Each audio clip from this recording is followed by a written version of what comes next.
primary role with PBS is on the Pbs Learning Media team. And how many of you have heard of Pbs Learning Media? Oh, excellent. Some of you may have stopped by the booth, number 16. And for those of you who have not heard of it, I encourage you to check out the website, pbslearningmedia.org. It's a free portal for educators. We'll talk a little bit more about that. And a lot of the content we have on there is from PBS Kids as well. So let Sarah introduce herself. Sure. My name is Sara DeWitt, and I oversee pbskids.org and streaming media from PBS Kids. And as I mentioned earlier in other sessions, if you heard me this morning, everything we create on pbskids.org goes into learning media, and it is organized for search for different ages and grades, and then also subject areas. So I'll be going into a little bit of what goes into the media before it gets to learning media. And John will be talking a little bit more about learning media itself and what teachers are doing. Exactly. We'll take a look after getting a content provider's perspective and producer of games and interactive media. Then we'll hear a little bit about how teachers are using the content and digital technology in the classroom, some case studies. And then I'd love to hear from all of you to think about different ways you're using technology, thinking about different ways it coincides with building those skills of innovation, which we'll dive deeper into in just a bit. But before we begin, I'd love to hear from all of you on kind of what your role is with your school district. How many of you are teachers? Excellent. Lots of hands. How many of you are administrators? Media specialists, librarians? Excellent. We realize that media specialists, librarians are often the gatekeepers a lot of this content, so it's great to see you in the audience. How many of you teach or work with educators from pre-K to third grade? Great. Upper elementary or elementary? Middle school? And high school. Great, a nice collection of educators here. So before we dive in, I have a little quiz for all of us since we're taking the day off of school. These are quotes from teachers talking about an innovation that's infiltrated our classrooms. So take a look at these quotes, pretty lofty quotes here. Any ideas of what these quotes refer to? Raise hands, shout it out. We have a prize. We have a little prize. Books is a great one. Ballpoint pen. Overhead projector. Imagination, I love that one. Imagination. Oh, and this games. TV. Some of you are in the right ballpark. Oh, blackboards. That is correct. Here, we'll give you a little prize here. A PBS DVD. These are quotes from educators in the 1840s describing that innovation of the blackboard, the chalkboard. And I'd like to start here to think of where we've come from and where we're going as far as technology and innovation that we're seeing in the classroom. And here's just a list, a spattering of innovations we're seeing in the classrooms, new trends. We know a lot of trends are thrown at you as educators. A lot of these coming and going, but we're seeing evolving in the classroom. These come from a report out of the Open University in the UK, and it was a report on pedagogy and innovative pedagogy that we've seen in the past 2 years and that they predict to see in the years to come. So some of these you may be familiar with, the flipped classroom idea, the BYOB, augmented reality. Some of these I have not seen as much, but we may be seeing in the future, or we may be just giving a new name to some of the old strategies, event-based learning, learning through storytelling. I think a lot of you have probably been doing for years. So although we at PBS are considering these trends and watching these new trends evolve and come into your classrooms and come into your schools, we will continue to do what we do best, and that's provide you with the content to support your teaching, to support your classroom, to give you some inspiration for how to translate that content into project-based learning activities, hands-on activities for your students, not only to be consumers of the content, but to be creators themselves, and for you to provide those opportunities. So PBS Learning Media is now, as we mentioned, the primary portal to access that PBS content and content from over 200 different producers that we work with, over 100,000 resources. And this is a partnership between PBS and WGBH out of Boston. We have in the back Carolyn, who works at WGBH as one of their lead trainers. And so this has content, the pbslearningmedia.org site has content that ranges from videos to interactives to lesson plans to primary source documents. And then we contextualize that with support materials to give you some ideas for how to integrate it into the classroom to really build those skills that we most associate with innovation, those 4 C's. And I think this brings us to a good point in which we can get all of your feedback. I'd love to start building a common definition of innovation here. We hear this word a lot. It's sort of a buzzword as we've entered the 21st century. But what are the skills you most associate with innovation and most associate with instilling in your students so that they can become innovators?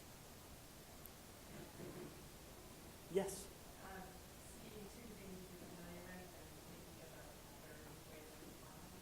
Connecting the dots and seeing how you can manipulate something, change it, create something new. Solving a problem in a new way. Love that. Anyone else? Possibilities, seeing all the possibilities.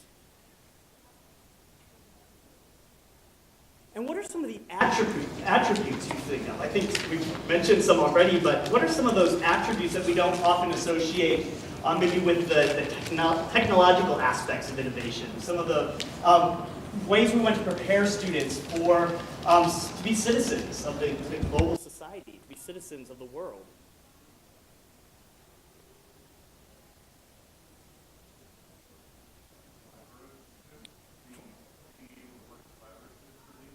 Yes, collaboration. Thank you. The others?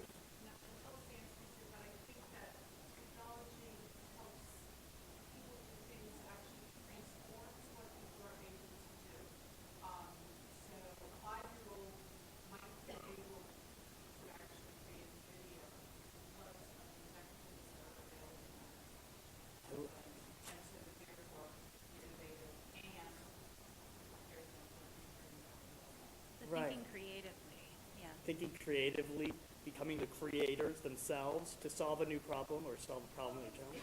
Doing a skill they couldn't have done 10 years.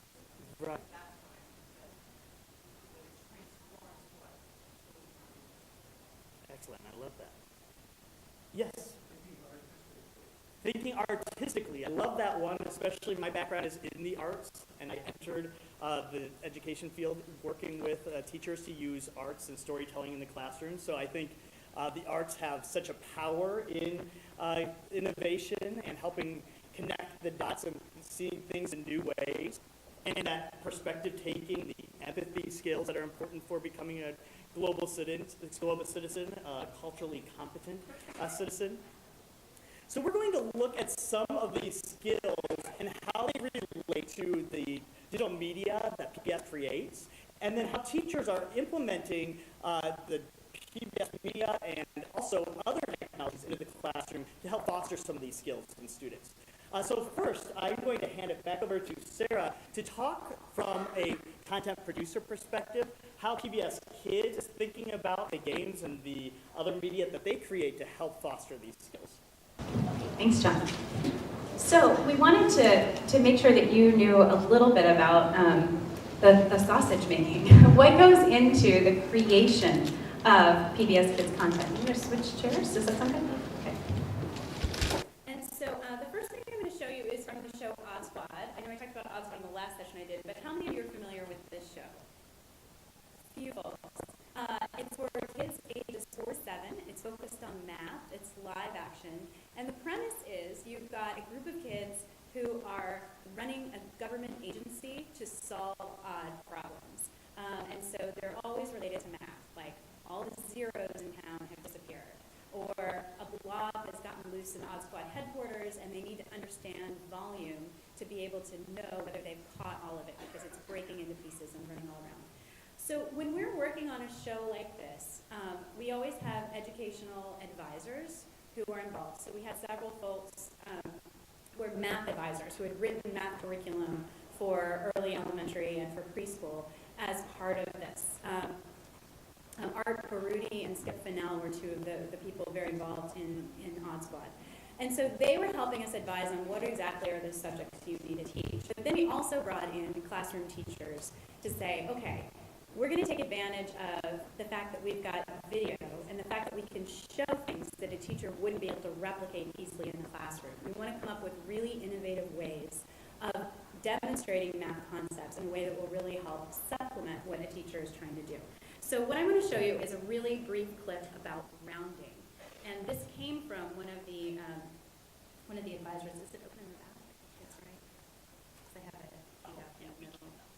Okay. Oh, great. So this came from one of the teachers that we were working with on Odd Squad. So we were saying, okay, what's the best way for us to demonstrate rounding? And she said, my favorite way to do it is really with a mountain. And so what can you do on TV that you wouldn't be able to do just in a normal classroom? Or you could do this, but it'd be very messy. How do you make it? I call this Meatball Mountain. Now, Tony, does 13 round up to 20 or down to 10? I don't know. Well, 13, here. Down to 10. Very nice. What about 16? 16 rounds up to 20. Wait, what about 15? It's right in the middle. If it's right in the middle, I'll make sure nobody's looking. And I give it a little nudge, so it rounds up to 20. Get it? Got it. Good. Now I can eat it. You've given us such a great gift today. We're going to teach you the secret family dance.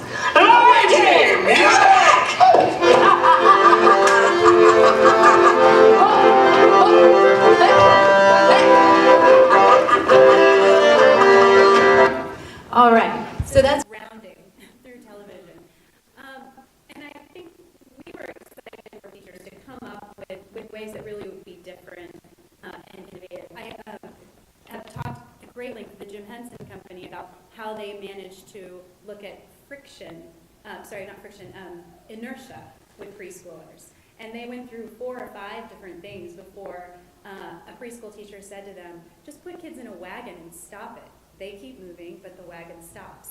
And then they were like, brilliant. And that then made an entire episode about how when you stop things, some things keep going and other things stop there.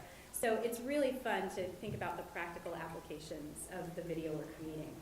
The other thing I wanted to walk through was the anatomy of a game. So Peg plus Cat, anyone familiar with this one? A few nods, yeah.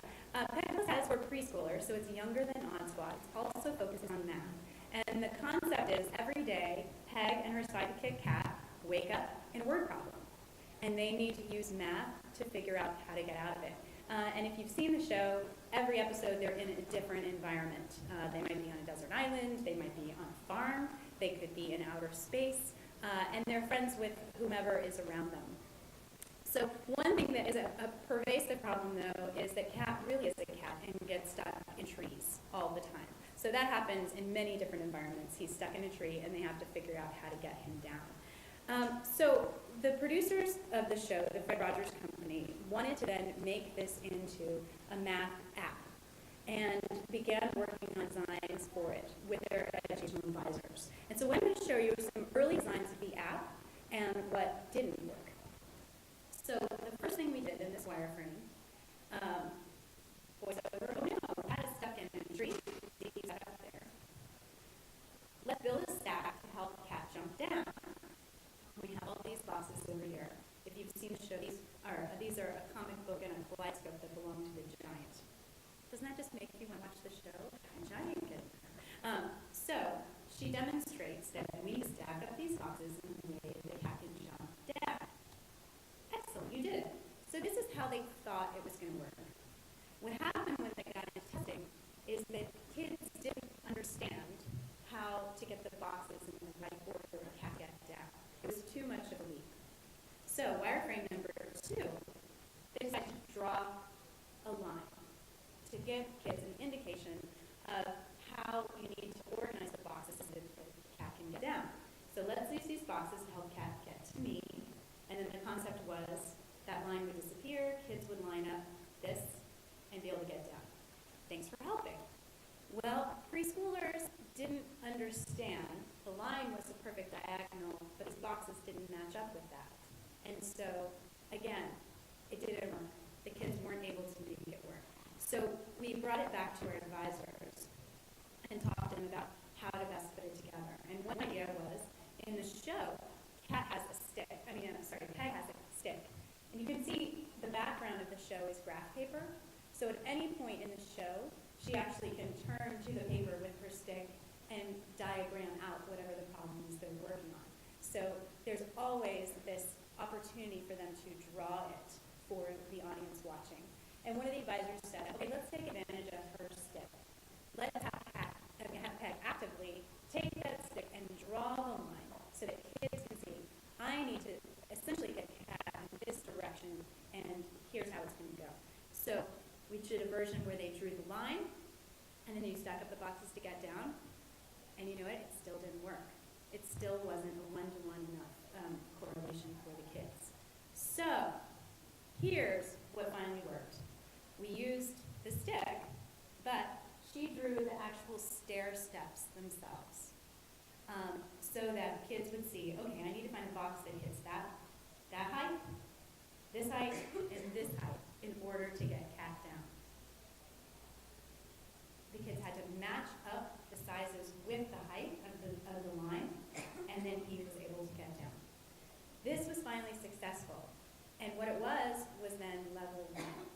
And from there, we could start leveling up once kids understood that concept to removing the lines, and ultimately, the diagonal later worked when you had some other non-standard sizes because kids now understood the concept of getting him down from the boxes.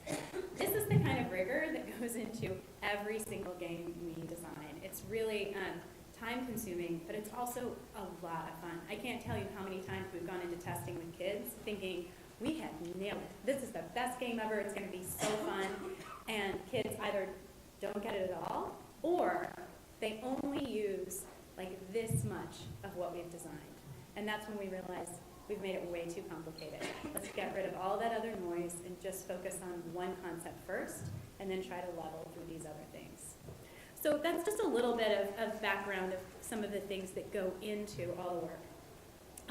Because we talked about those 21st century skills that are really critical for innovative thinking, I wanted to share with you our newest framework that we've been working on at Pbs, and that is a focus on social emotional learning and character development. And I mentioned that we have advisors who work with us every time we're tackling a new curriculum area. So this is a group of advisors we have in place right now who are helping us build out a curriculum framework for preschool around social emotional learning and character development. And with that, we're trying to think about moral development and self-awareness that is appropriate for this age group. Not only understanding the good and doing the good, it's about doing the good for the right reasons. Anyone who works with preschoolers know that they tend to be very black or white. They really can, and they can differentiate between something that is good or bad and something that actually does harm. They can make that correlation. But how do we get into the specifics of what they're able to understand at each age? So the things we're focusing on right now are self-awareness, identifying your own emotions and personal qualities. We're working on social awareness, so recognizing feelings and perspectives of others and thinking about perspective taking. This is also where role play comes in as well, some of the Daniel Tiger games that I talked about earlier today. Self-management is a very critical one. And every episode of Peg Plus Cat, at some point, she hits a wall. She can't figure out what to do next.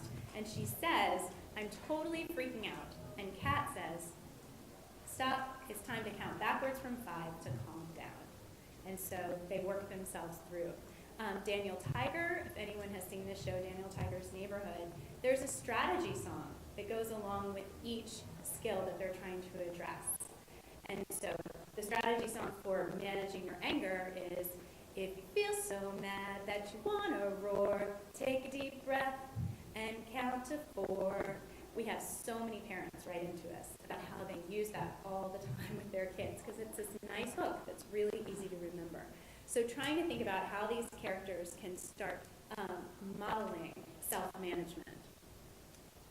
Responsible decision making is something that we're thinking about with the older kids, with those Pod Squad level kids, how to make good decisions and deal honestly and fairly with others. Anyone who watches Arthur knows that this is something that comes up really regularly.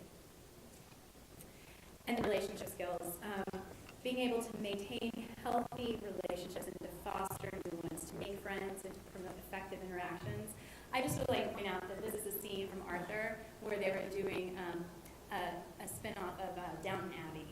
And so this is D.W. pretending to be the Dowager Countess here. You know, shoving everyone off. It's a very funny episode. If you haven't seen it. And obviously, kids haven't seen Downton Abbey, but the parents in the room thought this was very funny. And then moral functioning, being able to live alongside others in peaceful and ethically justifiable ways. This, again, gets to the slightly older children. So whenever we create a framework like this, we start really digging into it. And we will have series of lectures for our producers to come in and learn about the intricacies of these different areas. We pair them with educational advisors, and they also connect with classroom teachers nearby to begin testing and really thinking through everything that they're creating. This, I think I mentioned this one earlier, this is a Daniel Tiger app where kids get to mimic the different expressions and different feelings on their own. There's also an open-ended place for kids to make up a story and then draw how they feel in that story. And then a game where they have to deal with the different strategies. So you take the trolley over, if you hit that mad square, you need to think about what Miss Elena needs to do to calm down when she's so mad. And she's going to count to 4 and then move on. And so it kind of gives the child a way to practice some of these skills in an open gameplay environment. Okay, with that, I'm going to turn it back to John. Any questions? Oh, does anyone have any questions about that piece? Like what goes into actually making this kind of content?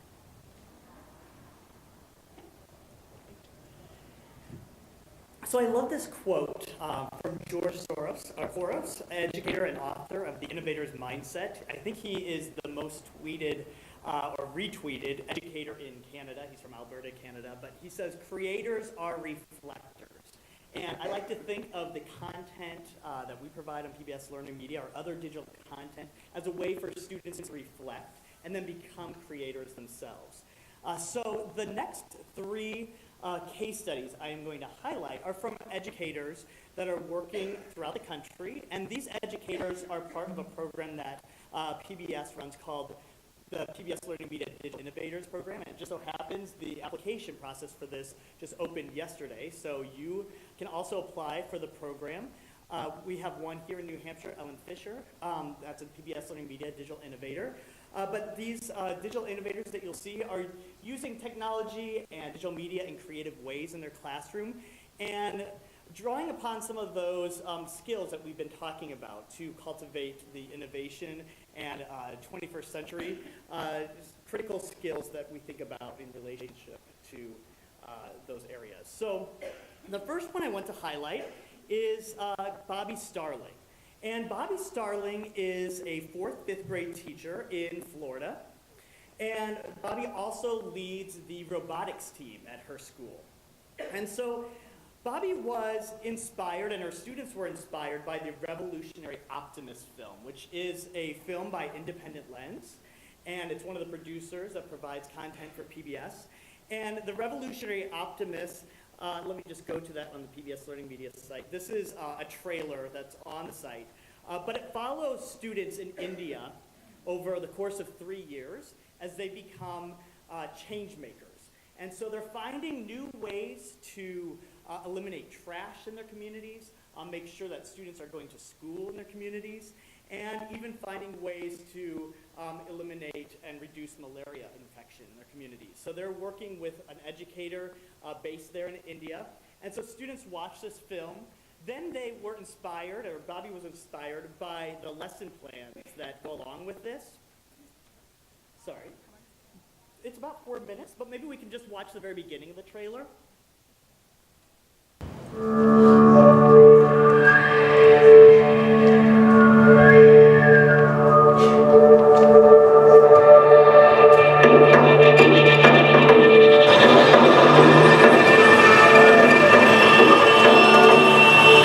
Calcutta is a huge city. Shopping malls, big buildings, and all that is coming up. So there we need bricks. And brick field is very common. It's everywhere in India.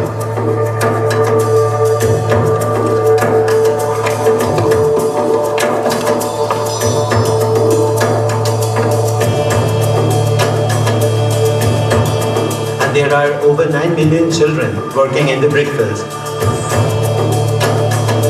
And the water is very contaminated and they are exposed to all kinds of diseases.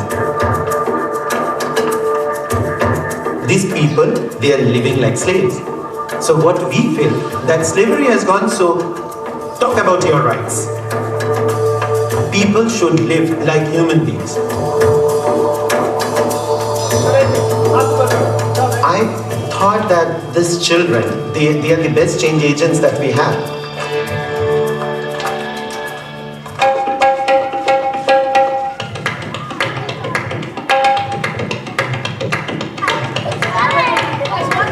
So just a little glimpse at that trailer from Revolutionary Optimist.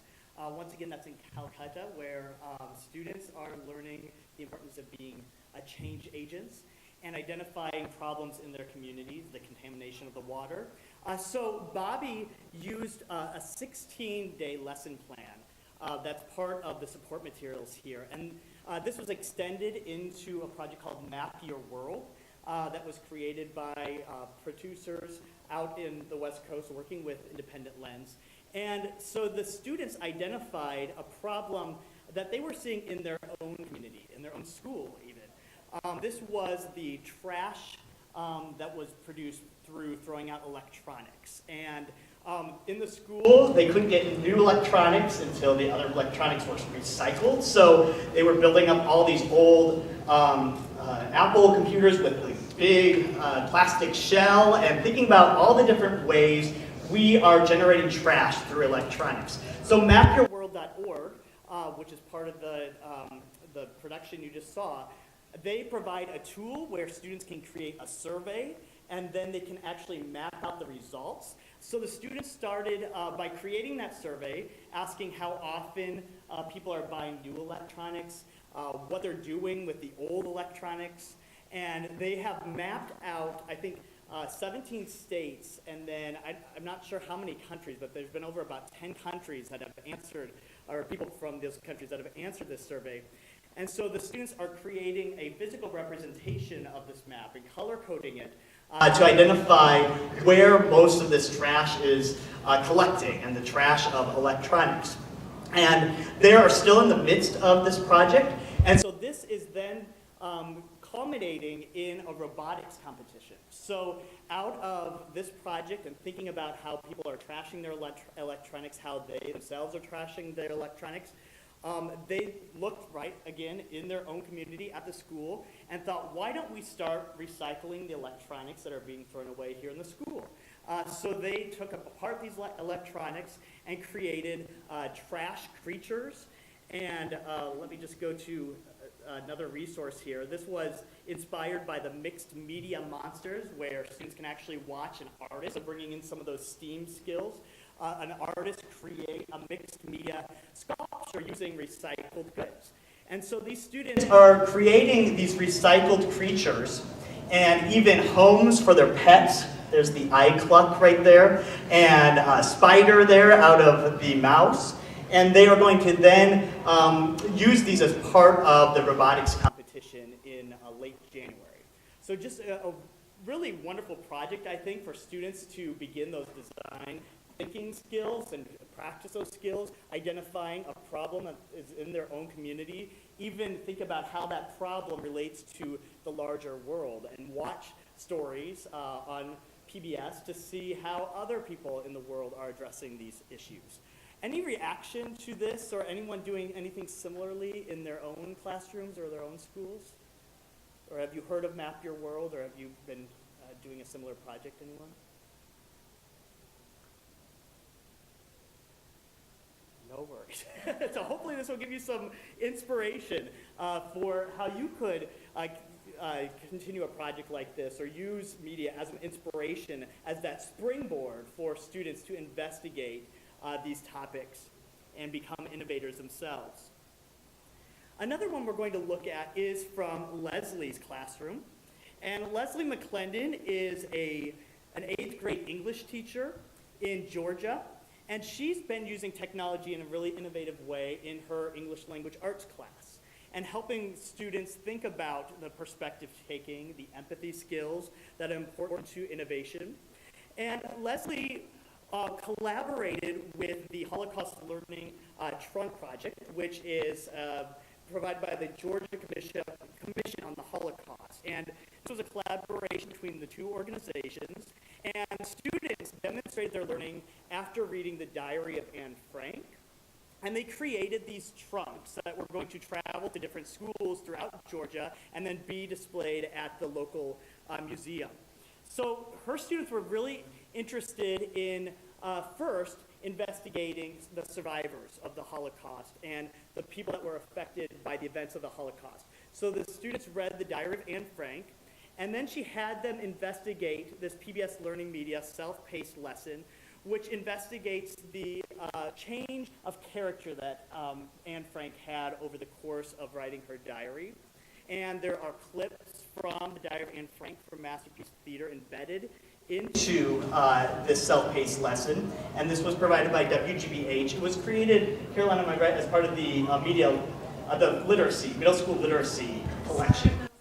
Inspiring Middle School Literacy Collection was an awesome collection, which is really interdisciplinary. So this is one of the resources that's investigating an English language arts topic. So they took that self-paced lesson, and then the students began to curate their own research.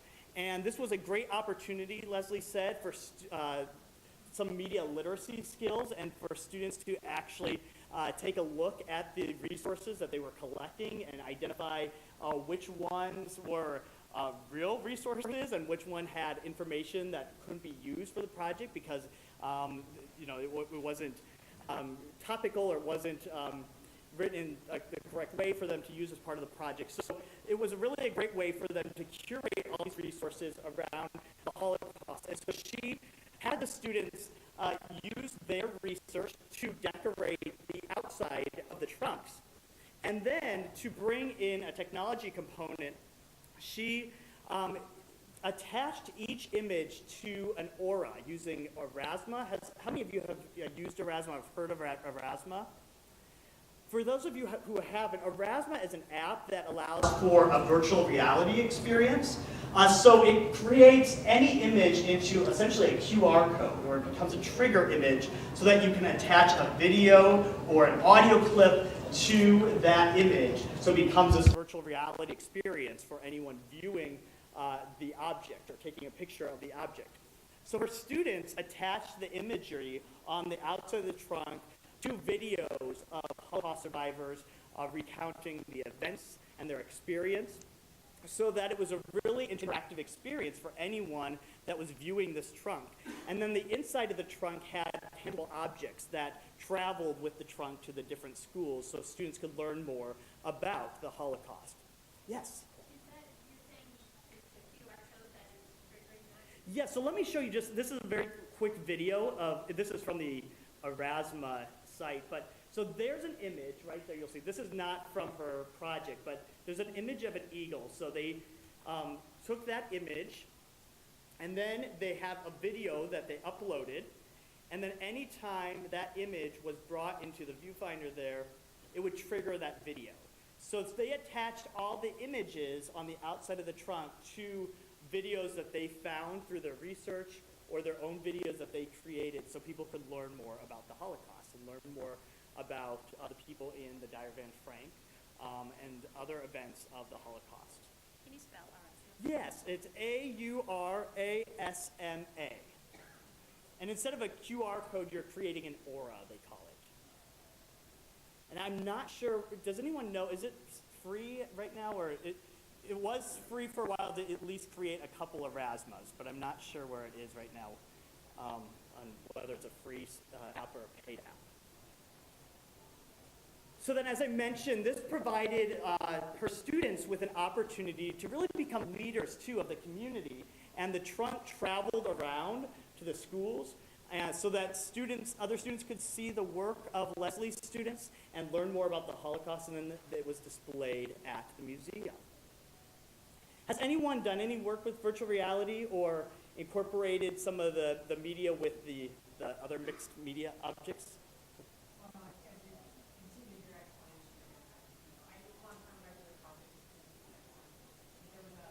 Second Life, is that what you said?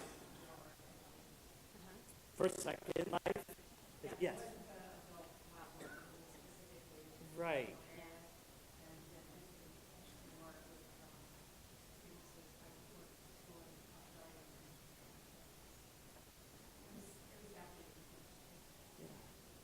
Anyone else?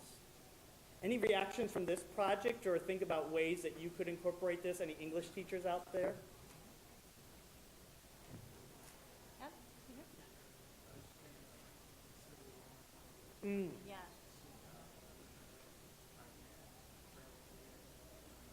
Right. Right. So he was saying other historical events, Civil War, Revolutionary War, the sinking of the Titanic, and thinking of ways that students could create an experience like this using physical objects. I love that idea. I love the work of putting together the physical object and helping to think of ways that we can transcend the physical and the digital worlds. So.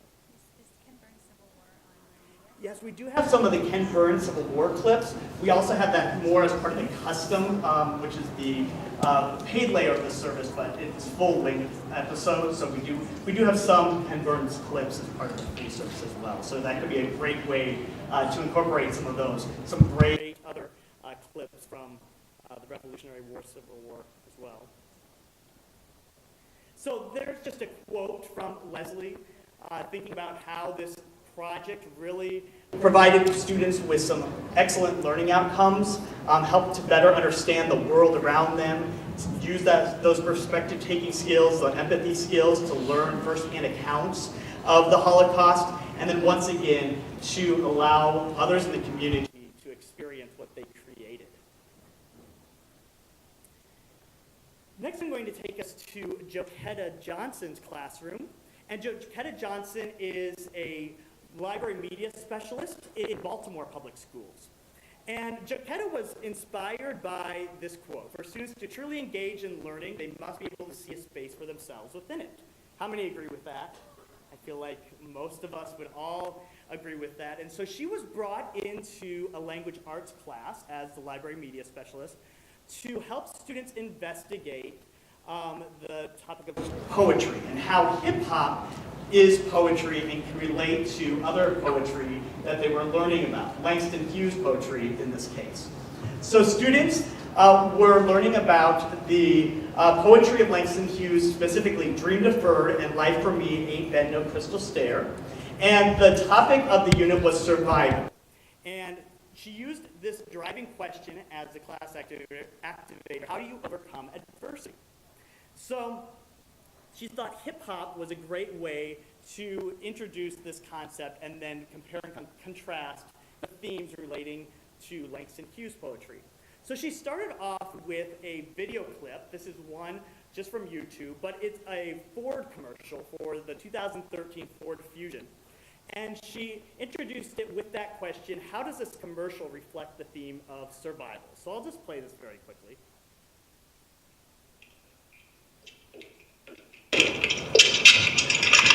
Did you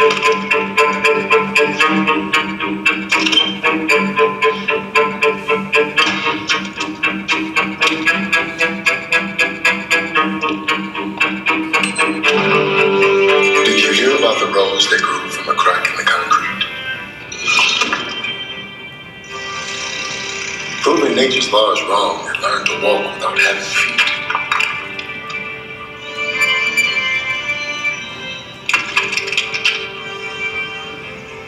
Funny it seems, but by keeping its dreams, it learned to breathe fresh air.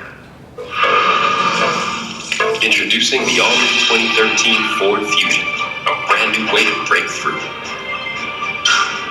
Long live the rose that grew from concrete, where no one else ever cared. Has anyone heard the text that was being used in the background, the voiceover for that? Okay, we'll get to that in just a moment. So she introduced that video, and it was a great opportunity to analyze a piece of media. And she used that question that you see on the screen there as the driving question. But it also became a discussion about how we're manipulated by media, how the text that we hear in media doesn't always relate to the visuals that we're seeing. So she then had them analyze this text, or the voiceover, the poetry that they heard in the background. And she used this primary source document. This is in the poet's handwriting. And she included the author's name there, Lassane Parish Crooks. So they analyzed this text, thought about how it related to the media that they just saw, and she used this protocol for examining primary source documents. And this is from the Library of Congress. And so she went through the steps of analyzing this piece of media. And then she asked the students if they've ever heard that poem. Did anyone else hear that poem, or have you been exposed to that poem? Well, she revealed that it was the poetry of Tupac. And the relationship of hip-hop to the poetry that they were analyzing from Langston Hughes became another opportunity for them to listen to the words again, and this time through a sound recording. So Tupac never recorded these words. They were always in written form, but he never recorded it as a hip-hop song, but he did record him just reading this poem. And so another hip-hop artist used his words, incorporated their own original music to create a new piece of work. And so they analyzed that work, once again through analyzing sound recordings now, through this protocol from the Library of Congress of analyzing primary source documents. And then they had that opportunity to look at the two texts together, the Langston Hughes poetry and the Tupac poem, and really compare and contrast the two. Then they watched a short clip. So she extended this over the course of 2 days. They watched a short clip of Tupac talking about his life and how it relates to that of a tragic hero. And so she then used a resource from PBS, in this case, Pbs Learning Media, the Shakespeare Uncovered resource. And this is an excellent collection from WNET, which is the PBS station out of New York. But they've created this great collection curating media from a lot of the Shakespearean plays. So Geppetto took the class kind of on a journey of the tragic heroes represented throughout Shakespeare's plays. There's clips of actors who have played these characters. There are clips of the themes that are relating to some of these bigger ideas in Shakespeare's plays. So she used that to have a deeper conversation about what it means to be a tragic hero and how your character is personified in your own poetry and your own writing. So she had the students analyze other poems from Tupac and create visual representation, so bringing in some of those artistic abilities.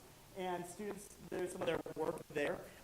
So they then were able to present this out to the other students in their class. And on the last day, they then wrote their own autobiographical poems. They first had a discussion based on all their analysis that they did. They discussed self-perception versus personal judgment. And she used that writing prompt that you see right there for the students to create their own autobiographical poems. So not creating another piece of media, but just a handwritten poem, but I guess you could then translate this into into some sort of activity using technology, using VoiceThread for them to read their poems, using some visual representation through media to show the words that you wrote. So that is Geppetto's awesome project, I think, a really wonderful trajectory of a lesson using media, using content from PBS, but then integrating other technology, other pieces of media into this really comprehensive analysis of poetry or hip hop as poetry. Any reaction to this, or anyone else, have you used hip hop or have you used poetry alongside media or technology? Yes. Oh, you have? Do you have any tidbit that you could share? I teach, one of the courses I teach is English 11 honors, and when we do Cultivate, we do African American poetry as really like looking at the same issues through more of a primary voice. And so students, they research and then deliver it in the class. And a lot of students are attracted to hip hop as a way. So once again, this idea that creators are reflectors. So providing them with the right content and the right technology and thinking about how they're using that technology and that it's not just another way to present the same old information, but to create new works, to create new information for others to engage with and expand upon. So I'd just like to leave us with that quote as well. I want to make sure we have some time for questions. From what you just saw or from the content that's being delivered through PBS and PBS Learning Media. Once again, we have Carolyn back there too, who represents WGBH, bringing together some great content. One thing that we didn't highlight earlier with early childhood media is we have this excellent collection. And let me see, this PBS Kids Lab. I don't know if you just want to mention the PBS Kids Lab really quickly. Yeah, PBS Kids Lab is the place on PBS Kids where we kind of pull back the curtain a little bit and give a little more insight into exactly the kind of thing I was talking about. What research goes into the creation of these shows, and then what research happens after the shows are created. What are the big summative reports that we're doing? And as we get feedback from that research, that's when we then look for new materials that we feel like would be useful. So some of these large, long summative evaluations that we did around some of this content resulted in the realization that preschool teachers and teachers up to grade 2 really needed some good, solid tips for how to best integrate media and integrate digital games into their teaching. And so that's when we partnered with Boston University School of Education to create a series of lesson plans with PBS Kids content, but also videos that help walk through how to integrate this kind of content into a lesson. What are some good tips for pulling it all together? So pbskids.org/lab has all of this stuff. It's also all available on Learning Media as well. And Lab just kind of gives you a little bit more context for it all, but the individual pieces that teachers can use are all available on Learning Media. How many of you are registered users of PBS Learning Media? All right. Good to see. If you haven't already become a registered user, we have a little piece of paper. Please fill out, and we will help you become a registered user. It's all free. You'll get information then in your email after we create your account. You also can create your own account. You'll see a big orange box on the homepage of pbslearningmedia.org, and that's how you can create your free registration. And then after you do that, that allows you to identify resources as favorites. So if we go to this Meatball Mountain resource, if you just click that little heart icon, that will put that resource into your favorites folder, which is right here in your dashboard. Scroll down to favorites, and then you'll see your full list of favorites right there in the center. And that Meatball Mountain went right to the top of my favorites. And then you have the ability to put these into folders. So you can click next to a resource and add to folder. This will be a blank slate the first time you log in, so you can create the folders that you wish to include. And then you would just add any of the content into the folder that you create. And then you can share those folders out. I'll just very quickly go to the folder section. So if you click the little plus sign next to each of the folders that you create, you'll have a URL right there that you can share out with other educators so that they have access to all that same content that you've curated into your folders.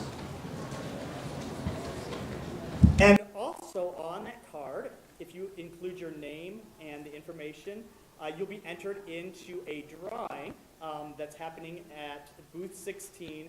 There's a tote bag and some goodies inside the tote bag.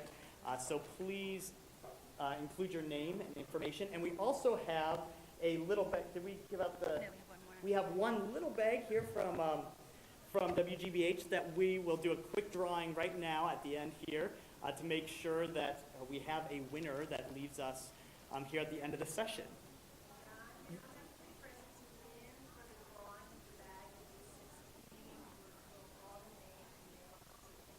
So if we want to take any questions people have, and I'll collect the papers and we'll do our line right now. Any questions?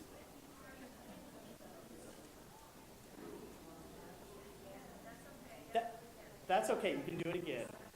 Because we'll also be drawing right now for a winner. Any other questions?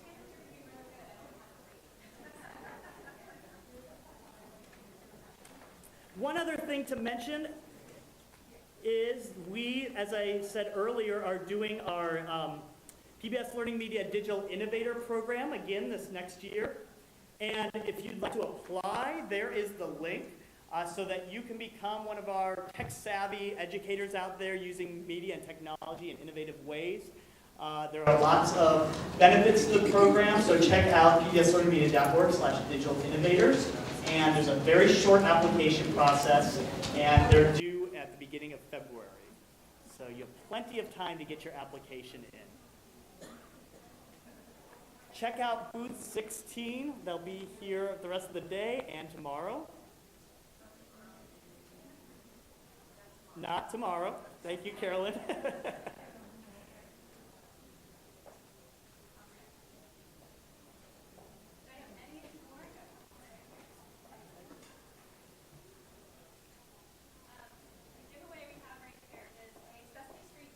Sesame Street tote bag. All right.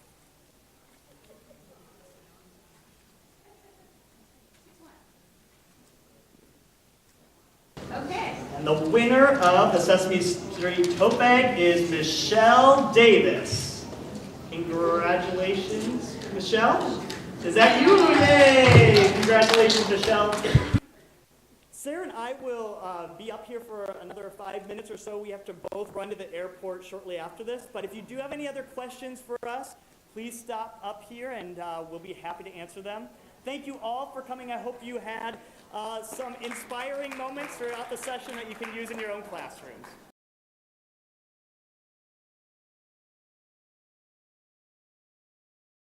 How other people in the world are addressing these issues. Any reaction to this, or anyone doing anything similarly in their own classrooms or their own schools? Successful. And what it was then level 1. And preschoolers didn't understand, the line was a perfect diagonal, but these got into testing, is that kids didn't understand how to get the boxes in the right order for Cat to get down. It was too much of a leap. So wireframe number 2, they decided to draw a line to give kids an indication of how you need to organize the boxes so that the cat can get down. So voiceover, oh no, cat is stuck in a tree. You see he's stuck up there.